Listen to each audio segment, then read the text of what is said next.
নবী আমার হযরত ওমর ফারুক রাদিয়াল্লাহু তাআলা আনহু আল্লাহ নবী সাহাবায়ে কেরামেরা সকলে মিলে যখন হযরত ওমর ফারুক রাদিয়াল্লাহু তাআলা আনহুর কাছে আল্লাহর নবীকে সঙ্গে নিয়ে যখন ওই মানুষটার বাড়িতে চলে গেল, ওই মানুষটাকে গিয়ে হযরত ওমর ফারুক বলতে লাগলেন, ও আমার বন্ধু, আজকে এমন একজন মানুষকে আপনার বাড়িতে নিয়ে এসেছি, এমন একজন মানুষকে আপনার বাড়িতে মেহমান হিসেবে নিয়ে এসেছি, যে মানুষটা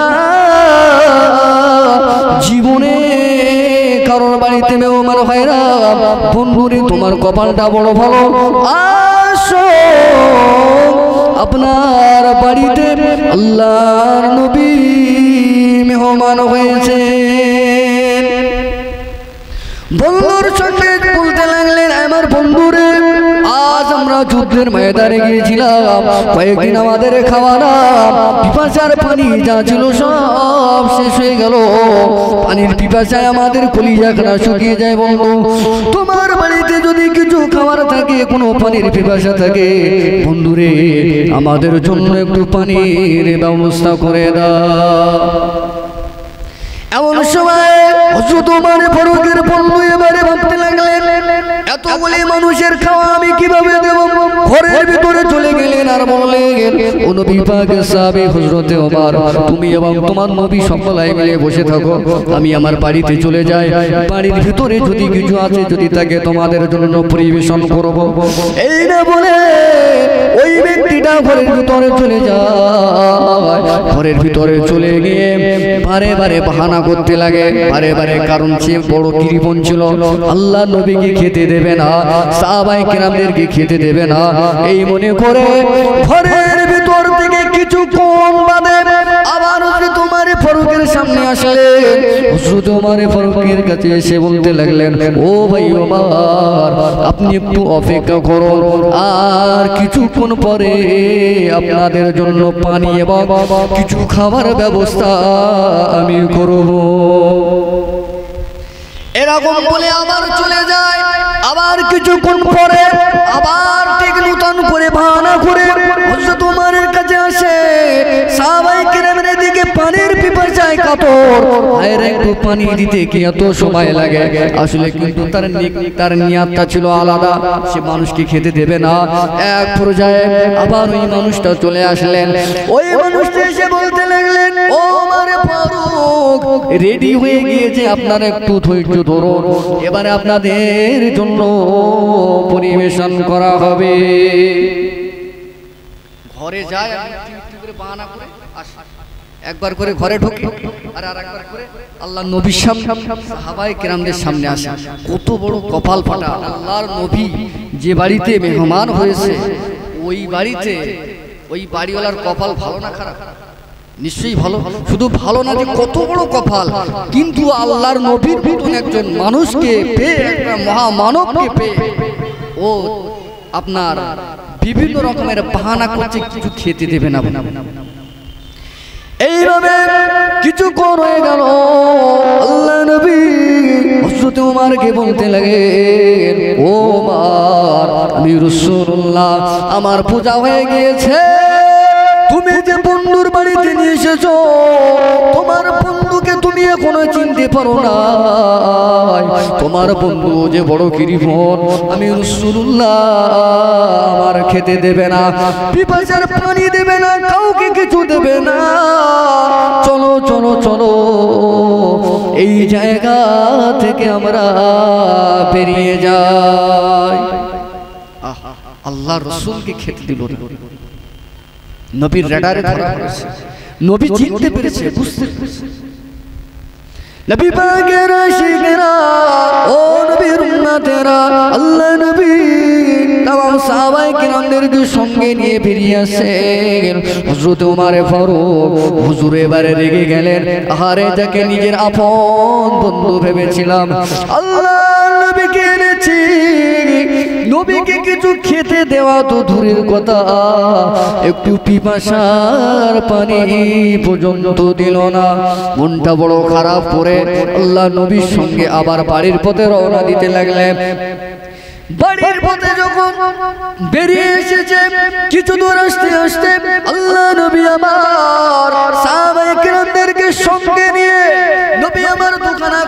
হাত তুললেন। আল্লাহ নবী বললেন, ও আমার সাহাবায়ে কেরামেরা, বাবারা দাঁড়িয়ে যাও, দাঁড়িয়ে যাও।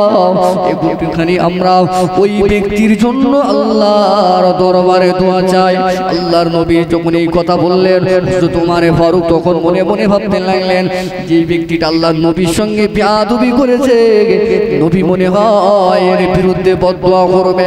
এবং আল্লাহর নবী আমার যখন সাহাবায়ে কেরামদেরকে নিয়ে যখন আল্লাহর দরবারে দোকানে করে হাত তুললেন, আল্লাহ নবী দোয়া করতে লাগলেন, ও রব্বুল আলামিন, যে ব্যক্তিটার বাড়িতে আমি রাসূলুল্লাহ, আমি আপনার নবী, আমি আপনার হাবিব, আমি আপনার বন্ধু, তাম সাহাবায়ে কেরামদেরকে সঙ্গে নিয়ে ওমরকে নিয়ে মেহমান হয়েছিলাম, আল্লাহ গো, আমি রাসূলুল্লাহ, ও আমাকে চিনতে পারে নাই, ও আমাকে বুঝতে পারে নাই, আমি নবী, আমাকে গুরুত্ব দেয় না, বুঝতে পারে নাই, আল্লাহ গো, আমার ওই অবুঝ উম্মতের উপরে আপনি রাগান্বিত হবেন না, আল্লাহ গো, আমার ওই উম্মত অবুঝ উম্মত যে আমাকে পিপাসার পানি দিল না, আল্লাহ গো, ওই ব্যক্তির হায়াত আপনি দারাজ করে দেন। বলুন সুবহানাল্লাহ, আর জোরে বলুন সুবহানাল্লাহ।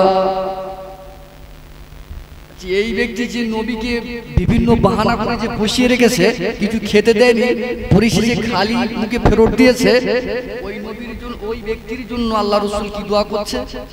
নেক দোয়া, ভালো দোয়া।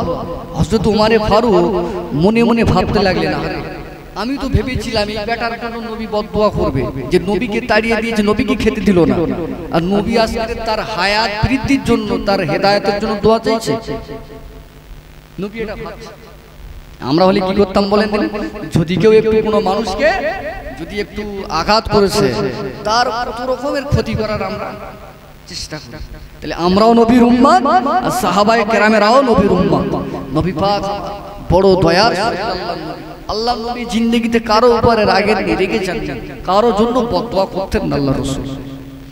এজন্য আল্লাহ পাক পবিত্র কুরআনুল কারীমের ভিতরে আমার আল্লাহ পাক বললেন, বিসমিল্লাহির রহমানির রহিম, ওয়া মা আরসালনাকা ইল্লা রাহমাতাল লিল আলামিন।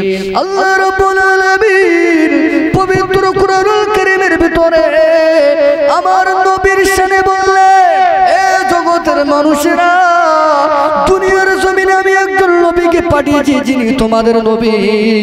ওই নবীকে শুধু নবী করে পাঠাইনি, ওই নবীকে কুল মাখলুকাতের জন্য, কুল কায়নাতের জন্য আমি আল্লাহ পাক দয়ার সাগর করে পাঠিয়েছি। সুবহানাল্লাহ। মহান রব্বুল আলামিন পবিত্র কুরআনুল কারীমের নাম্বার 1 প্রথম সূরা ফাতিহার ভিতরে আমার আল্লাহ পাক বললেন, আলহামদুলিল্লাহি রাব্বিল আলামিন আর রহমানির রহিম। আল্লাহ পাক বললেন, জগতের মানুষেরা, আমি ওই রব, যে রবের তোমরা প্রশংসা করো, আমি আল্লাহ পাক রহমানুর রহিম, অতি দয়ালু দাতা। বান্দারে, আমি আল্লাহ একা দয়ার, আমি আল্লাহ পাকের কাছে একা দয়া থাকবে এটা হবে না। আমি আল্লাহ পাক আমার কাছে একা দয়া থাকবে এটা নয়, তোমাদের কাছে যে নবীকে পাঠিয়েছি, ওই নবীও হলো আমি আল্লাহ রহমানুর রহিম, আর নবী হলো রাহমাতুল লিল আলামিন। সুবহানাল্লাহ। তাই আল্লাহর নবী আমার সাহাবায়ে কেরামদেরকে সঙ্গে নিয়ে ওই কৃপণ ব্যক্তির জন্য নবী আমার দোয়া করলেন, আল্লাহ পাক, আল্লাহ রে, আমার অবুঝ উম্মত, আল্লাহ আপনার তার উপরে গজব দেবেন না, আল্লাহ আপনি তাকে হেদায়েত দান করুন, আর তার হায়াত দারাজ করে দিন। নেক দোয়া করে চলে যাচ্ছে। হযরত ওমর ফারুক আল্লাহর নবীকে বলছেন, ইয়া রাসূলুল্লাহ, ইয়া হাবিবাল্লাহ, ওকিল ওই কৃপণ যে খেতে দিল না, তার জন্য আপনি নেক দোয়া করলেন। আল্লাহর নবী বললেন, ওমর, আমি যেটা বুঝি, আমি যা জানি, আমি যা বুঝি, তুমি সেটা জানো।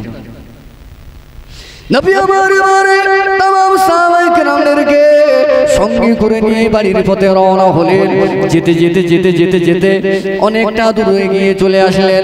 এমন সময়তে রাস্তার মিডল পজিশনে একজন বুড়ি মহিলা, কোমরটা তার বেঁকা, ওই বুড়ি মহিলাটা রাস্তার উপরে দাঁড়িয়ে রয়েছে। নবী আমার সাহাবায়ে কেরামদেরকে সঙ্গে নিয়ে আস্তে আস্তে যখন বুড়ি মহিলাটার কাছে যখন চলে আসলেন, আল্লাহর নবীকে ওই বুড়ি মহিলা দেখতে পেয়ে আল্লাহর নবীকে দেখে সালাম নিলেন। আসসালাতু ওয়াসসালামু আলাইকা ইয়া রাসূলুল্লাহ, আসসালাতু ওয়াসসালামু আলাইকা ইয়া হাবিবাল্লাহ। হুজুর, আমি আপনার গুনাহগার উম্মত। হুজুর গো, আজ আমার বড় খুশনসিব। হুজুর, আপনি এই রাস্তা দিয়ে যাচ্ছেন, আমি যখন ইসলাম কবুল করেছিলাম আপনার কাছে, আমি বৃদ্ধা মহিলা ইসলাম কবুল করে চলে যাওয়ার পরে আমি বুড়ি মহিলা, আমার শরীর দুর্বল থাকবার কারণে আপনি রাসূলুল্লাহ আপনার দরবারে আমি যেতে পারি নাই।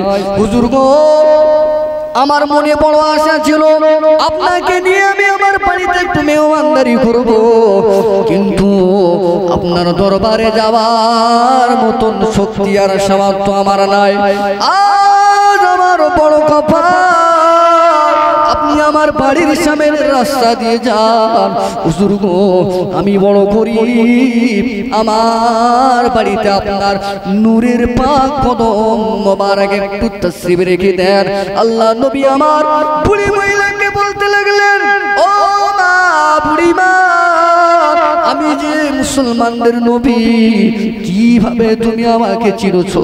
ওই সময় ওই বুড়ি মহিলা বললেন, ইয়া রাসূলুল্লাহ, ইয়া হাবিবাল্লাহ, আপনি যখন মরুভূমির দূর প্রান্তের রাস্তা দিয়ে যখন আসছিলেন, আমি দূর থেকে লক্ষ্য করে দেখতে পেলাম আপনার মাথার উপর দিয়ে আসমানের ঠান্ডা মেঘের ছায়া আপনি আসেন, আর ওই মেঘের ছায়া আপনার সঙ্গে সঙ্গে আসে।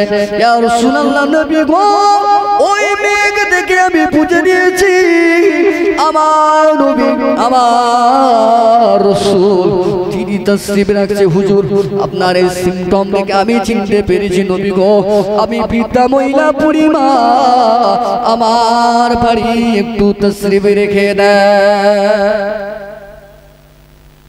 আল্লাহ নবী আমার সাহাবায়ে কিরামদেরকে বললেন, ও সাহাবায়ে কিরামেরা, এই বৃদ্ধা মায়ের বাড়িতে চলো, কেননা নবী আমার মহিলাদের বড় সম্মান করতেন।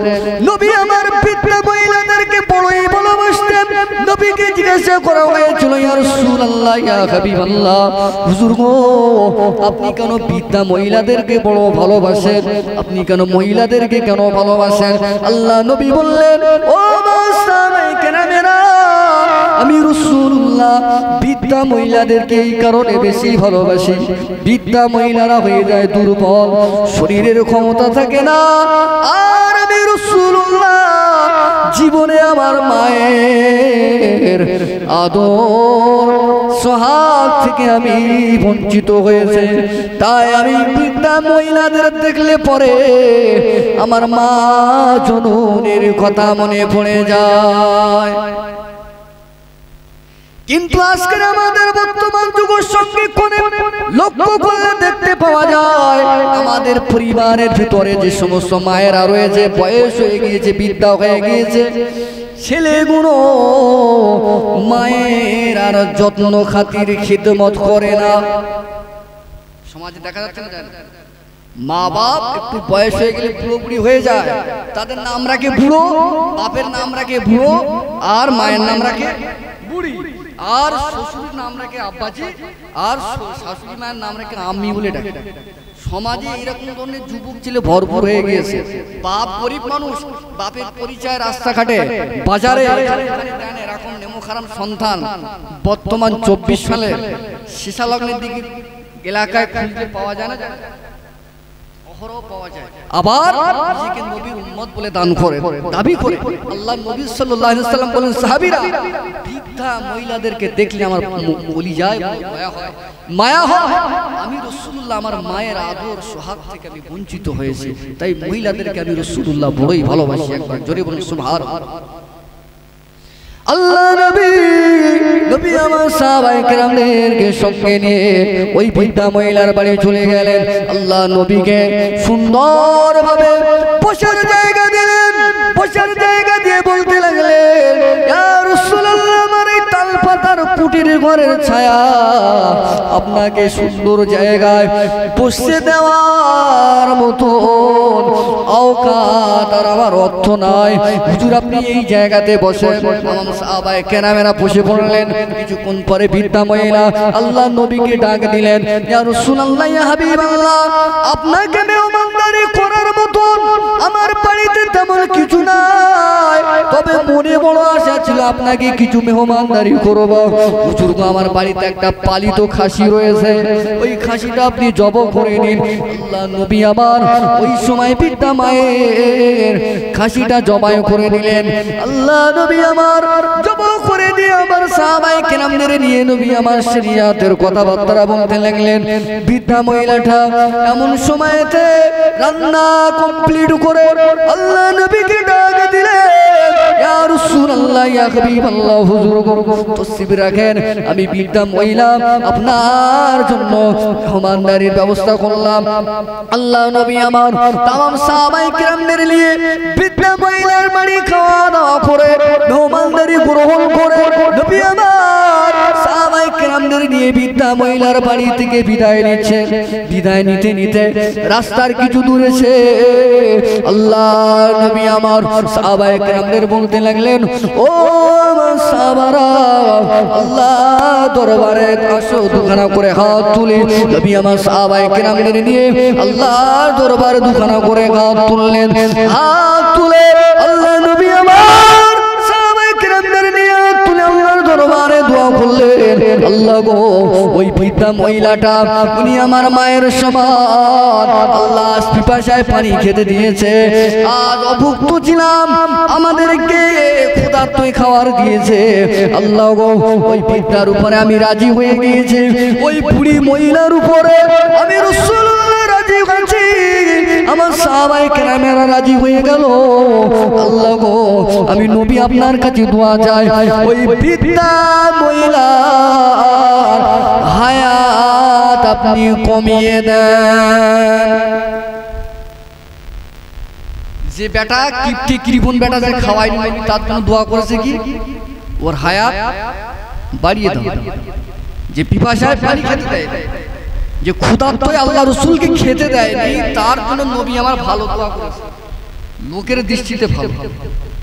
আর যে বৃদ্ধা মহিলা পিপাসার পানি পান করিয়েছে, নিজের শখের আদরের ছাগলটাকে জবাই করে আল্লাহ রাসূলকে মেহমানদারি করিয়েছে, আর সেই বৃদ্ধার জন্য রাসূল আমার বলছে কি আল্লাহ হায়াত কমিয়ে দেন।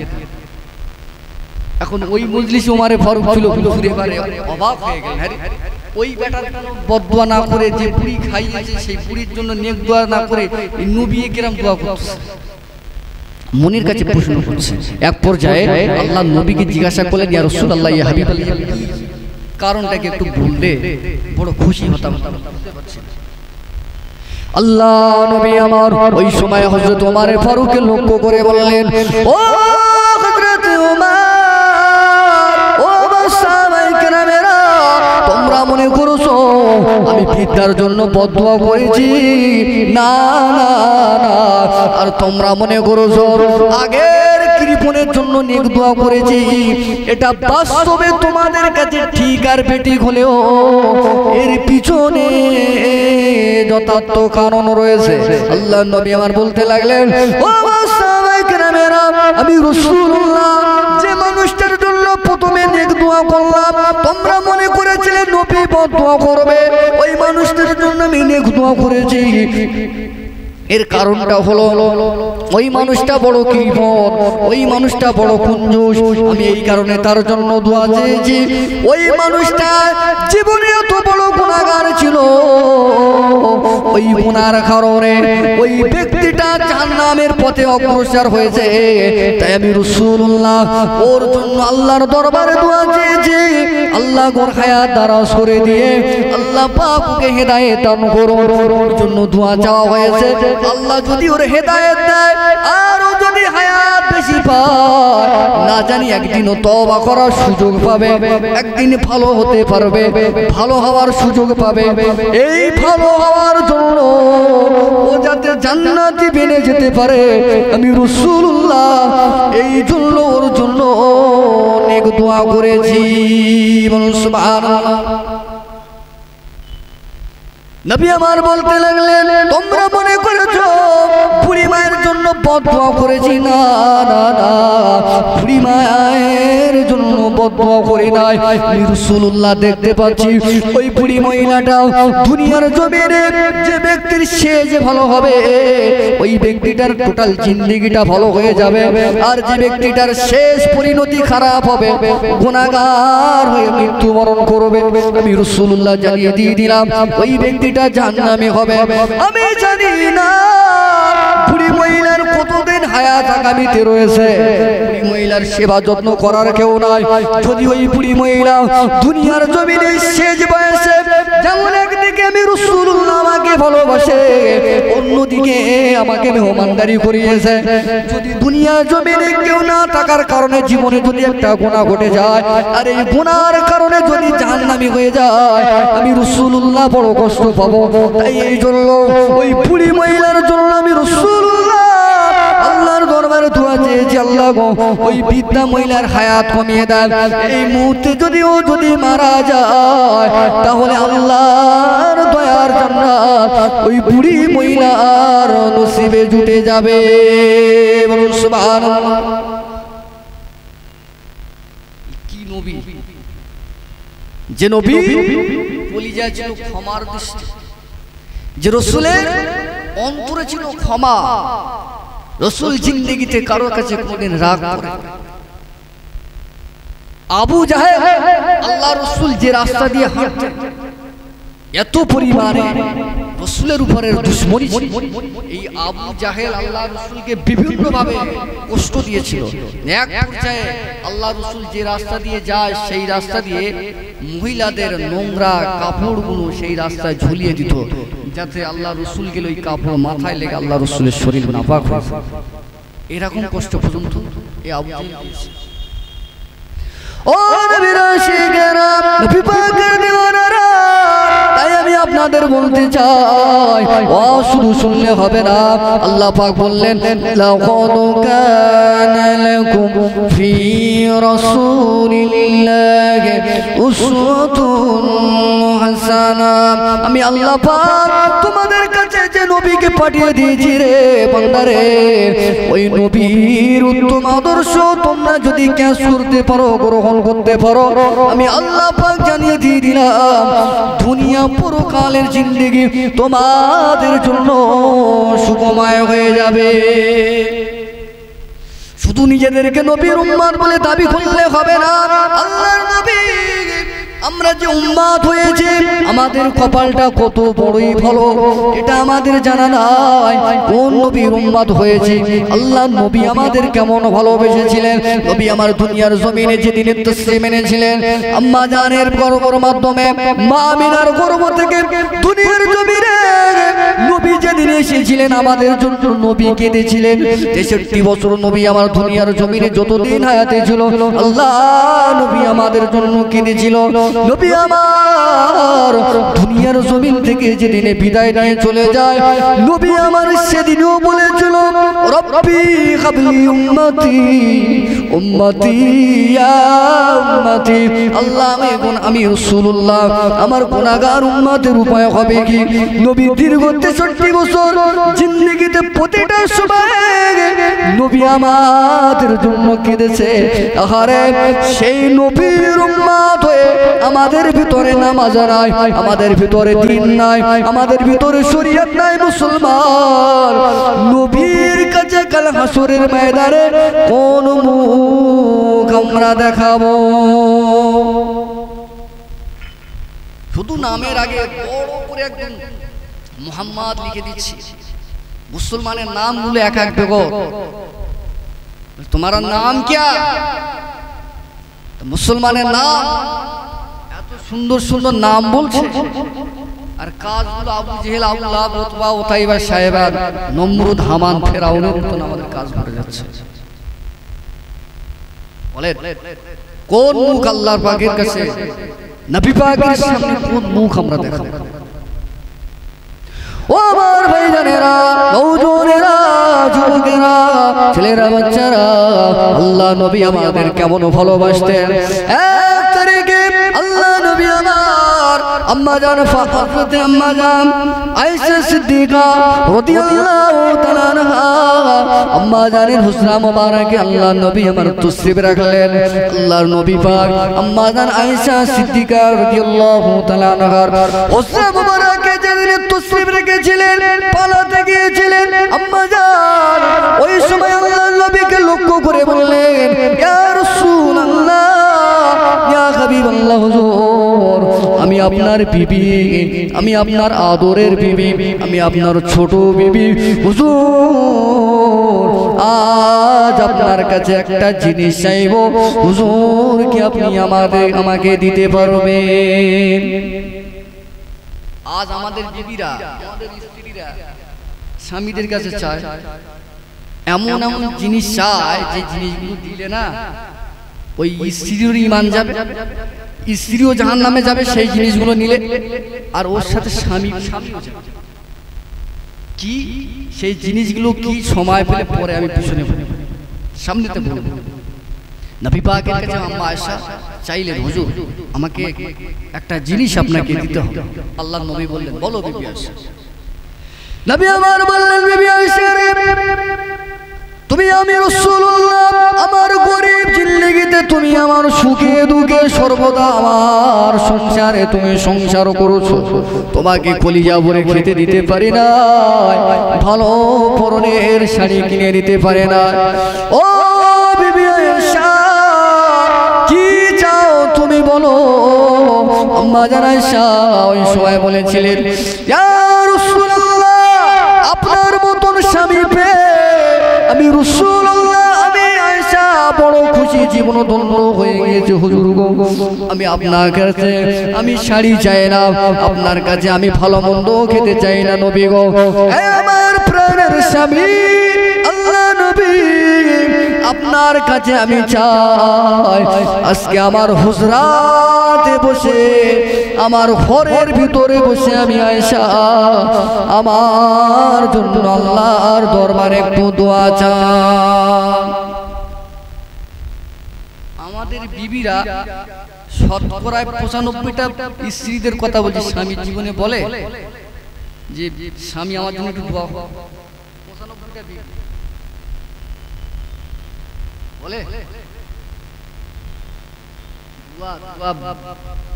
দোয়া বার করে শিখেছে, এমন দোয়া চায়। এমনও বর্তমান যুগের সঙ্গীক্ষণে ভেড়া মার্কা স্বামী রয়েছে, যাদেরকে স্ত্রী ধরে পেটে, বউ ধরে মারে, এরকম স্বামী সমাজে নেই। সন্ধ্যা রাত্রে তো আলোচনা তো যাদেরকে নিয়ে করবো তো পাওয়া যাচ্ছে, যা এমনও নেমো খারাপ স্ত্রী রয়েছে যারা স্বামীদের ধরে মারে। স্বামীর উঠতে বললে ওঠে, বসতে বললে বসে। এর কারণটা কেন জানেন? এই ভেড়া হয়েছে আসলে ওই যে নাংলা গরু বিক্রি হয়েছে শ্বশুরের কাছে। কিভাবে বিক্রি হয়েছে? যখন বিয়ে করেছে পৌঁছে স্বামী স্ত্রী ঠোকাঠকি হয়, স্ত্রী বলে ভেড়া আগে না আমার খাটা আমার বাপ দিয়েছে, বেরোয়। এক পর্যায়ে যখন তর্কতর্কি শুরু হয়ে যায়, দেখা যায় বউ লাস্টে স্ত্রী ধরে পিটে। আমাদের বিবিরা দোয়া চায় না, উপহারটা দেয়। স্বামীদের কথায় কথায় স্বামীদের মুখের উপরে চোখ রাখে, স্বামীদেরকে অভিশাপ, স্বামীদেরকে নোংরা ভাষায় গালিগালাজ করে। এরকম সৌভাগ্যবান স্ত্রী ওই সমাজে রয়েছে।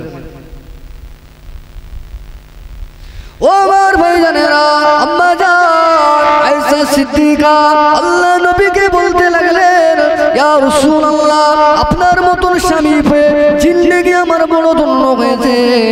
ইয়া রাসূলুল্লাহ, আপনার কাছে আমি গাড়ি চাই না, আমি বাড়ি চাই না, আমি শাড়ি চাই না, আমি চুড়ি চাই না। নবী গো, আপনি শুধু আমার জন্য একটু দোয়া করেন। আল্লাহ নবী আমার আম্মা আয়েশাকে সঙ্গে পাশে বসিয়ে নিয়ে আল্লাহর দরবারে দুখানা হাত তুলে দিলেন। আল্লাহর দরবারে দুখানা হাত তুলে বলতে লাগলেন, ও রব্বুল আলামিন, আল্লাহ গো, আমার বিবি আয়েশা আমার জন্য আমার কাছে দোয়া চায়। আল্লাহ, আমি তার স্বামী, একদিকে যেমন তার স্বামী, অন্যদিকে তার নবী গো। আল্লাহ, আমি আমার বিবি আয়েশার জন্য আল্লাহ আপনার দরবারে দোয়া চাই। আল্লাহ, আমার বিবি আয়েশার অতীত জিন্দেগির গুনাহ, বর্তমান জীবনের গুনাহ, আর অদূর ভবিষ্যতে দুনিয়া যতদিন বাঁচবে তামাম জিন্দেগির গুনাহ আল্লাহ আপনি ক্ষমা করে দেন। বলুন সুবহানাল্লাহ। ওয়াজ বুঝতে পারছেন?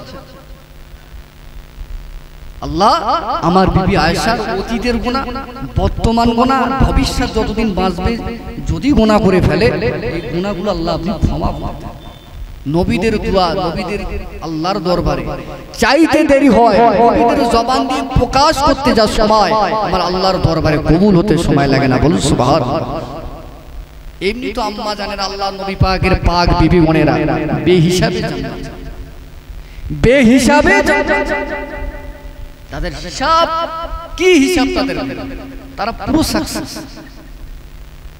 নবী আমার দোয়া চাই, আল্লাহ নবীর দোয়া শুনে আম্মা জান আয়েশা সিদ্দিকা রাদিয়াল্লাহু তাআলা আনহা খুশিতে বাগে বাগ হয়ে যায়।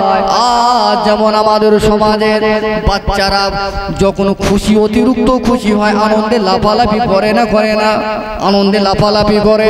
আম্মা জান আয়েশা সিদ্দিকা আল্লাহ নবীর দোয়াটা পেয়ে এত পরিমাণে খুশি হয়েছিল সেদিনে, ওই খুশি হওয়ার কারণে আল্লাহর নবীর কোলেতে বসে বাচ্চার ন্যায় আনন্দে লাফালাফি করে।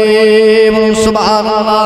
আল্লাহ রাসূল বললেন, ও বিবি আয়েশা, তুমি কেন এত আনন্দিত হয়েছো? তুমি কেন আনন্দে এত নড়াচড়া করো? আম্মা জান আয়েশা বলতে লাগলেন, ইয়া রাসূলুল্লাহ, ইয়া হাবিবাল্লাহ, প্রাণের স্বামী গো, এই কারণে আমি আপনার কোলেতে আনন্দ করি বসে। আপনি নবী আল্লাহর দরবারে দোয়া চেয়েছেন, আপনার দোয়া আল্লাহর দরবারে কোনোদিন খালি হাতে আল্লাহ আপনাকে ফেরত দেয় না। আপনার চাইতে দেরি হয়, আল্লাহর কবুল করতে দেরি হয় না।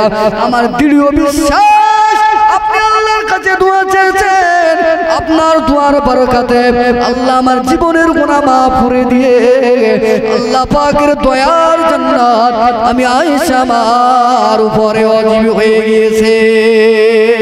আর জোরে বলুন সুবহানাল্লাহ। ও নবী পাকের আশিকেরা, মায়েরা, বোনেরা, বেটিরা, তাই আপনাদের বলি, জান্নাত যদি পেতে চায়, স্বামীর জান্নাত যদি পেতে চান, স্বামীর সেবা করবেন, স্বামীর কাছে দোয়া চাইবেন। স্বামীর দোয়া স্ত্রীর জন্য আল্লাহর দরবারে সরাসরি কবুল হয়ে যায়। সুবহানাল্লাহ। আমাদের বউরা দোয়া চাইবে, হ্যাঁ? আম্মা জান আয়েশা খুশি দেখে নবী এবারে বলছে, বিবি আয়েশা, তুমি এত খুশি? তুমি যে তোমার জন্য একবার দোয়া চেয়েছি বলে তুমি এত খুশি? কিন্তু আমি রাসূলুল্লাহ দিন আর রাত্রে তা আল্লাহর দরবারে বহুবার হাত তুলে দোয়া চাই, কিন্তু ওই বহুবার হাত তুলে যখন দোয়া চাই, আমি একজনাদের জন্য দোয়া চাই, যখনই দোয়া চাই তাদের জন্য আল্লাহর দরবারে দোয়া চাই। তোমার একবারের যদি দোয়া চাতে তুমি যদি এত খুশি হও, তাদের জন্য আমি যখনই আল্লাহর কাছে হাত পাতি দোয়া চাই। আম্মা আয়েশা বলতে লাগলেন, ইয়া রাসূলুল্লাহ, ইয়া হাবিবাল্লাহ, তারা আবার তাদের পরিচয়টা কে? কে এমন ব্যক্তি যারা আপনার অন্তরঙ্গ?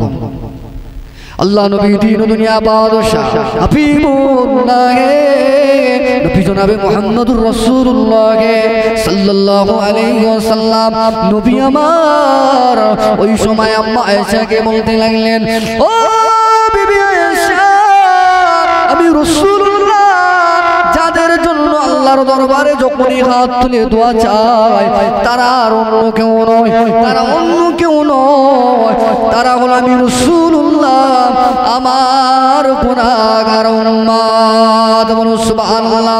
আমি যখন ফজরের নামাজ পড়ি, ফজরের নামাজ বাদে যখন আল্লাহর দরবারে দোয়া চাই, আমার গুনাহগার উম্মতের জন্য দোয়া চাই, জোহরের যখন নামাজ পড়ি উম্মতের জন্য দোয়া চাই, আমি যখন আসরের নামাজ পড়ি আমি রাসূলুল্লাহ উম্মতের গুনাহগার উম্মতের কথা ভেবে আল্লাহর দরবারে দোয়া চাই, আমি রাসূলুল্লাহ যখন মাগরিবের নামাজ আদা করি মাগরিবের ওয়াক্তে আল্লাহর কাছে আমার গুনাহগার উম্মতের জন্য দোয়া চাই, আমি রাসূলুল্লাহ যখন ইশার নামাজ আদা করি ইশার নামাজ আদা করে আমার গুনাহগার উম্মতের জন্য আল্লাহর দরবারে দোয়া চাই, আমি রাসূলুল্লাহ যখন রাত 3 ভাগের 2 ভাগ হয়ে যায় সারা মানুষ দুনিয়ার মানুষ আরামের বিছানায় ঘুমিয়ে পড়ে, আমি রাসূলুল্লাহ আরামের বিছানা ছেড়ে দিয়ে বিবি আয়েশা রে তাহাজ্জুদের জন্য নামাজে আমি দাঁড়িয়ে যাই, তাহাজ্জুদের নামাজ শেষ করে আমি রাসূলুল্লাহ আল্লাহর দরবারে আবার দোয়া চাই, ওই দোয়ার ভিতরেও আমার গুনাহগার উম্মতের দোয়া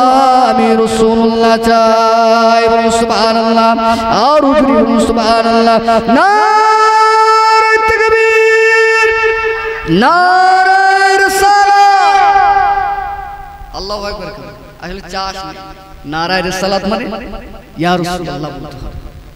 এই বাংলাদেশের কপাল ফাটা হতচ্ছাড়ারা আজকে সারা জীবন ওই নারে তাকবীর হয়েছে, আর আমাদের এলাকার হুজুরগুলো এরাও এমন হয়েছে এই শুধু নারে তাকবীর আর সিলসিলা হক এই দুটো ছাড়া আর কোনো তাকবীর এরা দেয় না। আল্লাহর তাকবীর হয়েছে, পুরা সিলসিলার তাকবীর হয়েছে, খাজা বাবার তাকবীর হয়েছে, বড় পীর সাহেবের তাকবীর হয়েছে, আর যে নবীকে না বানালে আমার আল্লাহ পাক কিছুই বানাতেন না সেই নবীর তাকবীর হয় না। এজন্য নারায়ে রিসালাত বলতে হবে কি ইয়া রাসূলুল্লাহ বলবেন রসুলের না। আর এই যখন নারায়ে রিসালাত হচ্ছে বাংলাদেশের কিছু হতচ্ছাড়া কপাল ফাটা এরা এখন এটাকে আপডেট করেছে, নারায়ে তাকবীর বাদ দিয়ে এখন লিল্লাহে তাকবীর শুনেন না হতচ্ছাড়া গুলো বলে। সম্মানিত মুসাল্লিয়ে কেরাম, তাহলে রসুল আমার দিন রাত্রিতে যখনই আল্লাহর দরবারে দোয়া চেয়েছে আমাদের কথা স্মরণ করে আল্লাহর কাছে কেঁদেছে, আর আমরা সেই নবীর মহব্বতে কাঁদতে হবে না। নবীর মহব্বতে দিনে একবারও মসজিদে আমাদের খুঁজে পাওয়া যায় না। মুসলমানের বেটা যদি পড়ে হোঁচট লেগে পড়ে, বাম্পারে ঠুল লেগে পড়ে, পড়ে উত্তর মুখ হয়ে পড়ে দক্ষিণ দিকে মুখ করে, ও বেটা কোনোদিন ভুল করে পশ্চিম দিকে মুখ করে না। দেখাবো নবীর কাছে। তাহলে আমাদের কত, আমাদের শান, আমাদের মুর্তবা যদি এই হয়, নবীর মুর্তবা শান মান আল্লাহর দরবারে কত এবারে ভাবে কোন নবীর উম্মত হচ্ছে।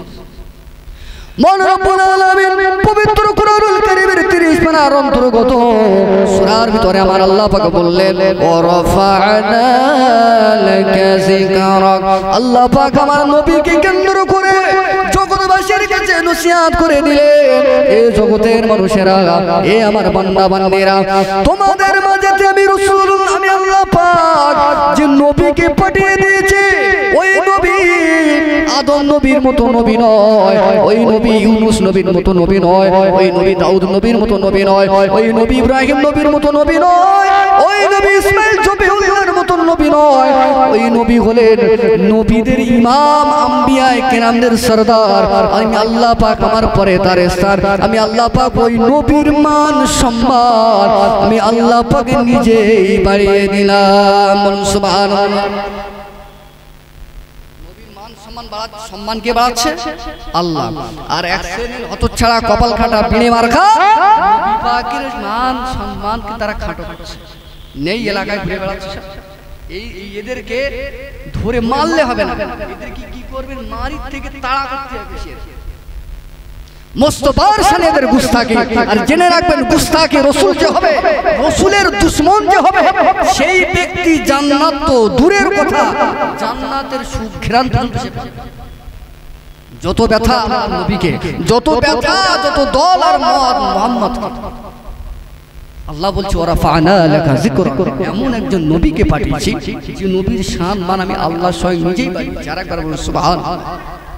আল্লাহ পাক বললেন রে নবীর উম্মতরা দাউদ নবী আমি আল্লাহ যাতে খুশি দাউদ তাতে খুশি আইয়ুব নবী আমি আল্লাহ যাতে খুশি তাতে খুশি ছিল ইব্রাহিম নবী আমি আল্লাহ যাতে খুশি ইব্রাহিম তাতে খুশি ইসমাইল নবী আমি আল্লাহ যাতে খুশি ইসমাইল নবী তাতে খুশি দুনিয়ার तमाम 1 লাখ মতান্তরে 2,24,000 নবী রাসূলগণ আমি আল্লাহ যাতে খুশি তারা তাতে খুশি ছিল কিন্তু একজনের ক্ষেত্রে ব্যতিক্রম তিনি হলেন আখিরি জামানার নবী প্রিয় নবী মুহাম্মদুর রাসূলুল্লাহ সাল্লাল্লাহু আলাইহি ওয়াসাল্লামের ব্যাপারে আল্লাহ পাক বললেন আমি আল্লাহ পাক আমার নবী আমার হাবিব যাতে খুশি আমি আল্লাহ তাতে রাজি বলুন সুবহানাল্লাহ সব নবী বলছে মাওলা তুমি রাজি তো আমি রাজি ইব্রাহিম নবী বলছে আল্লাহ তুমি যাতে রাজি আমি তাতে রাজি ইসমাইল নবী বলছে আল্লাহ তুমি যাতে রাজি আমি তাতে রাজি সুলাইমান নবী বলছে আল্লাহ তুমি যাতে রাজি আমি তাতে রাজি ইসমাইল নবী যাতে বলছে আল্লাহ তুমি যাতে রাজি আমি তাতে রাজি নূহ নবী বললেন আল্লাহ তুমি যাতে রাজি আমি তাতে রাজি আইয়ুব নবী বললেন আল্লাহ তুমি যাতে রাজি আমি আইয়ুব তাতে রাজি আল্লাহ পাক আমার নবীর শানে বললেন নবী এই আমার হাবিব আপনি নবী যাতে রাজি আমি আল্লাহ তাতে রাজি বলুন সুবহানাল্লাহ এজন্য আল্লাহ পাক বললেন কুল ইন কুনতুম তুহিব্বুনাল্লাহ ফাত্তাবিউনি আল্লাহ পাক বলছেন আমি আল্লাহ আমাকে পেতে গেলে আমার সঙ্গে প্রেম করতে গেলে আমাকে ভালোবাসতে গেলে সর্বপ্রথম অর্ডার করলাম আমার নবীকে আগে তোরা ভালোবাস আল্লাহ এখানে বলেন আমাকে আগে বাস আল্লাহ বললেন আগে নবীকে ফাত্তাবিউনি নবীর ইতাআত আগে নবীর ইত্তেবা আগে করো আর নবীর ইত্তেবা যে করলো আমি আল্লাহ পাক সে আমার অনুসরণ আমার ভালোবাসা সে পেয়ে গেল বলুন সুবহানাল্লাহ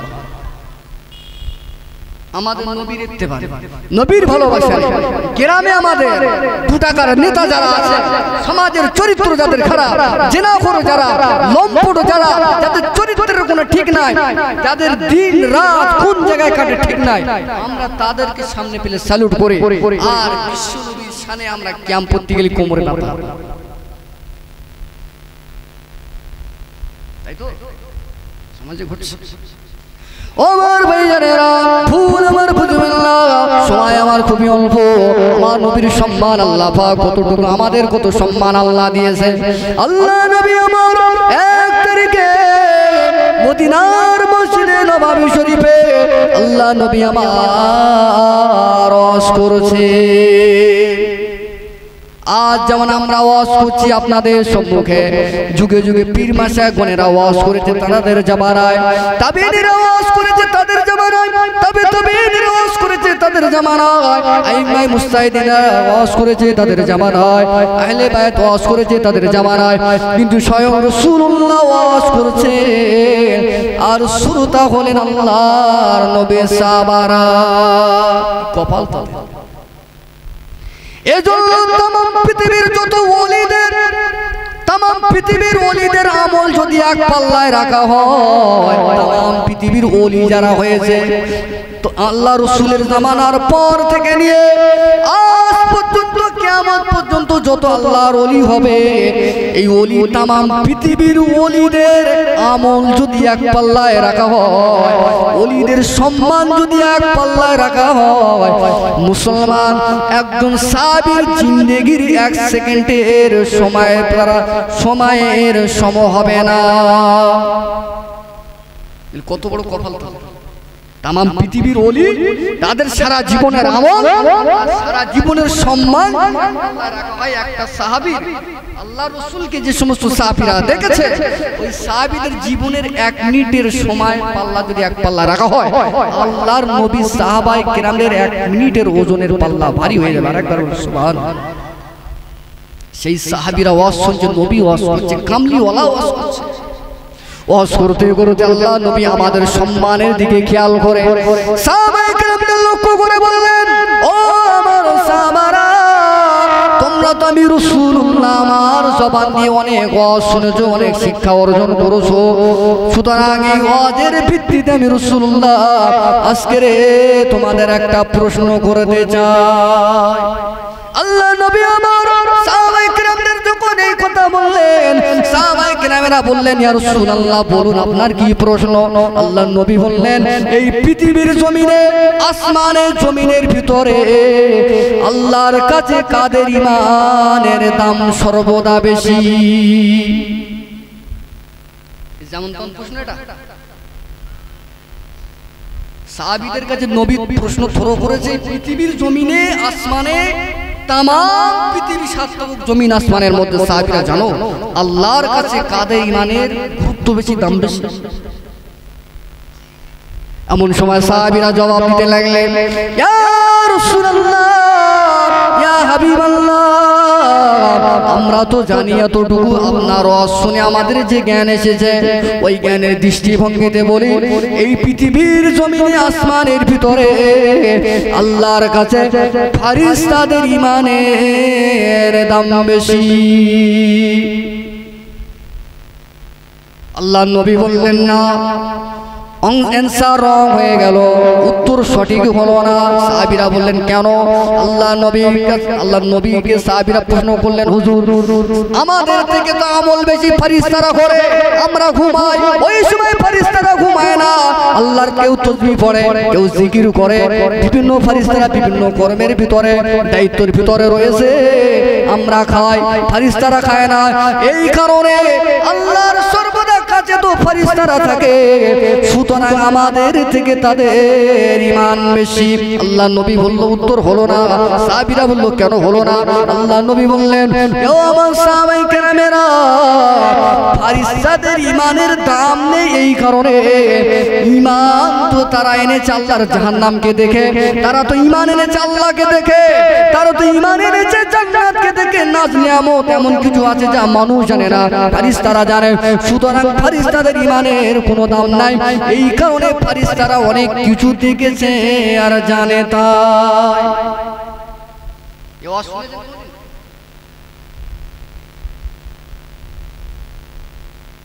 আল্লাহ নবী এবারে বলতে লাগলেন, ফেরেশতা আমার সাহাবায়ে কেরামেরা, উত্তর তো হলো না, এবারে ভালো করে চিন্তা ভাবনা করে বলো।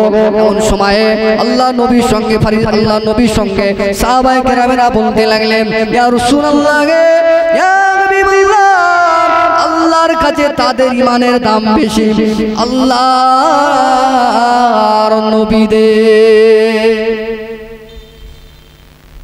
আল্লাহর নবী বললেন, হলো না। সাহাবীরা বললেন, কি ব্যাপার, নবীদের ঈমানের দাম নেই আল্লাহর কাছে? অবশ্যই আছে, অবশ্যই আছে। আল্লাহ রাসূল একটা জিনিস বোঝাতে চাইছে, এইটা ঘটনাকে আর অন্য অ্যাঙ্গেল নেবেন না। আমি একটা বিষয় বলতে চাইছি, নবী একটা বিষয় বলতে চেয়েছেন, সেটা আপনাদের কাছে আমি থ্রো করছি। আল্লাহ রাসূল সাল্লাল্লাহু আলাইহি ওয়াসাল্লাম বলল, হলো না। ইয়া রাসূলুল্লাহ, কি বলছেন, হলো না? নবীদের ঈমানের দাম নেই। আল্লাহ নবী আমার বললেন, সাহাবীরা, এই কারণে হলো না, আল্লাহকে তো আল্লাহর সঙ্গে নবীদের কথাবার্তা হয়, আল্লাহর নবীদের সঙ্গে আল্লাহ পাকের ফেরেশতাদের সঙ্গে কথাবার্তা হয়।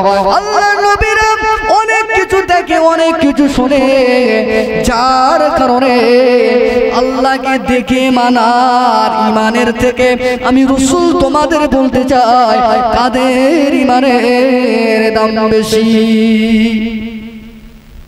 সাহাবীরা বলতে লাগলেন, ইয়া রাসূলুল্লাহ, আপনার কাছে ওয়াজ শোনা মতে নাহনু, আমাদের, অর্থাৎ আমরা সাহাবীরা, আমাদের ঈমানের দাম বেশি। আল্লাহ নবী বললেন, তাও হলো না, তাও হলো না। সাহাবীরা বললেন, হুজুর, তিনটি উত্তর আমরা দিয়েছি, মারাত্মক উত্তর। ফেরেশতাদের ঈমানের দাম বেশি, নবীদের ঈমানের দাম বেশি, আমাদের ঈমানের দাম বেশি, কোনটা উত্তর আপনার কাছে গ্রান্টেড হলো না। হুজুর, আমাদের জ্ঞান এখানে অক্ষম। আমরা এবারে বলি, আল্লাহু আ'লামু ওয়া রাসূলুহু, এই সমস্ত বিষয়ে আল্লাহর নবী ভালো জানে। আমরা বলতে পারি, উত্তর আপনি। নবী আমার বলতে লাগলেন, ও মুসলমানেরা, আজ এই জলসার প্রাঙ্গণে আপনারা আপনাদের এখনো পাওয়া যায় না। রাস্তাঘাটে ঘুরে বেড়ান, মোবাইল নিয়ে মিথ্যা ছবির পিছনে ঘুরে বেড়ান, মিথ্যা ছবিগুলো দেখে দেখে চোখটাকে অকালে শেষ করে ফেলছেন, নিজের রূপ যৌবনটাকে নষ্ট করেছেন। জানবেন আপনি যে মিথ্যা ছবির পিছনে গোটা রাত জাগিয়ে দেন। আজ খোদার কসম 2024 সালে মেয়েরা, যুবক যুবতী মেয়েরা, এরা যে একটা ছেলেকে পাওয়ার জন্য, একটা ছেলে একটা মেয়েকে পাওয়ার জন্য এরা আজকের ফোনে আই লাভ ইউ বলা বলি শুরু করেছে। এরা আজকের বিভিন্ন সিনেমার নায়ক নায়িকাদের বইগুলো এরা আজকের রাত জেগে জেগে দেখতে লাগে, নোংরা ছবিগুলো দেখে। খোদার কসম এরা যদি এই সময়গুলো মিথ্যা ছায়া ছবির পিছনে যদি না দিয়ে ওই সময়গুলো যদি আমার আল্লাহর নবীকে ভালোবেসে আল্লাহর পথে দিত, নবীর পথে দিত, এরা এক একটা আল্লাহর ওলি সব হয়ে যেত। আজ বিয়ে বাড়ি বলুন, কোনো অনুষ্ঠানে বলে না, ছোট থেকে বাচ্চা পর্যন্ত এই সেদিন একটা সোশ্যাল মিডিয়া দেখছে, বিয়ের মজলিসে 10 জনা বসে রয়েছে, এত বড় বাচ্চা থেকে দাড়ি পা পেকে গিয়েছে এরকম পুরো পর্যন্ত 10 জনের কাছেই মোবাইল দিয়েছে, 10 জনা 10 সাল করে দেখছে। কি অবস্থা! বাড়ি তো এরকম 3টে 4টে স্বামী একদিকে নিয়ে দেখে, স্ত্রী আর একদিকে নিয়ে দেখে, ছেলে রাতে আবার আর একটা। এতে করে পুরো ব্রেন ড্যামেজ হয়ে যাচ্ছে, সংসারে পুরো দুপুরে বাস। এই সমস্ত অ্যাডাল্ট যুবক যুবতীগুলো এরা যদি মুস্তাফা জানে রহমতের মহব্বতে এদের সময়সূচিগুলো যদি আল্লাহ রাসূলের পথে দিত, নামাজে যদি দিত, যে রাতগুলো জেগে জেগে মিথ্যা ছায়া ছবির পিছনে সময়গুলো দিয়ে রূপ যৌবনটাকে শেষ করে ফেলছে, ওই সময়গুলো যদি এরা তাহাজ্জুদের পার্টিতে কাটাতো, এরা এক একটা আল্লাহর ওলি বনে ফেলছে। আল্লাহ রাসূল সাল্লাল্লাহু আলাইহি সাল্লাম বললেন, ও ফেরেশতারা, আমি তো তাদের ঈমানের কথা বলছি, তাদের ঈমানের দাম বেশি। তোমরা তো সাহাবী, আমি রাসূল, আমাকে তো দেখেছো, আমার কথা তোমরা নিজ কানে শুনেছো, আমার সঙ্গে যুদ্ধের ময়দানে গিয়েছো, সুতরাং তোমাদের থেকেও এক শ্রেণীর মানুষ আছে যাদের ঈমানের দাম বেশি। সাহাবীরা বললেন, ইয়া রাসূলুল্লাহ, তারা কারা? আল্লাহ নবী দিন ও দুনিয়া বাদশা হাবিবুল্লাহ নবী আমার ওই সময় বলতে লাগলেন, ও আমার সাহাবীরা, আমি রাসূলুল্লাহ দুনিয়ার জমিন থেকে যেদিন ওফাত হয়ে যাব, ওই জামানা থেকে নিয়ে কিয়ামত পর্যন্ত যত মুসলমান আসবে, ওই সমস্ত মুসলমানদের ঈমানের দাম সব থেকে বেশি। বলুন সুবহানাল্লাহ। সাহাবীরা বলেন, হুজুর কি করে হয়? আল্লাহ নবী বললেন, ফেরেশতারা আল্লাহকে দেখে আল্লাহ বলে মেনেছে, ও আমার সাহাবীরা, আমি রাসূলুল্লাহ, আল্লাহ যে এটা আমি জানি, এই খবরটা তোমাদের কাছে দিয়েছি, তোমরা আমি রাসূলুল্লাহ আমাকে দেখেছো, আমার কথা নিজ কানে শুনে তোমরা ঈমান এনেছো। কিন্তু অদূর ভবিষ্যতে আমার যে উম্মতগুলো আসবে, এরা না দেখবে জাহান্নাম, না দেখবে জান্নাত, না চোখ দিয়ে দেখেছে নবীকে, না চোখ দিয়ে দেখেছে আল্লাহকে, এরা আলেম ওলামাদের মুখে থেকে কোরআন হাদিসের বাণী শুনে জাহান্নামের ভয়ে নামাজি হয়েছে। আমি রাসূলুল্লাহ আমার কথা শুনে মহব্বত করে এরা আজকে নিজেদের জিন্দেগিগুলো ইসলামের পথে ব্যয় করেছে। এক কথায় না দেখে শুধু কানে শুনেছে, আর কানে শোনার কারণে মেনে নিয়েছে, এর অনুযায়ী জীবন যাপন গঠন করেছে। এই জন্য আল্লাহর দরবারে আখিরি জামানার উম্মতের ঈমানের দাম বেশি।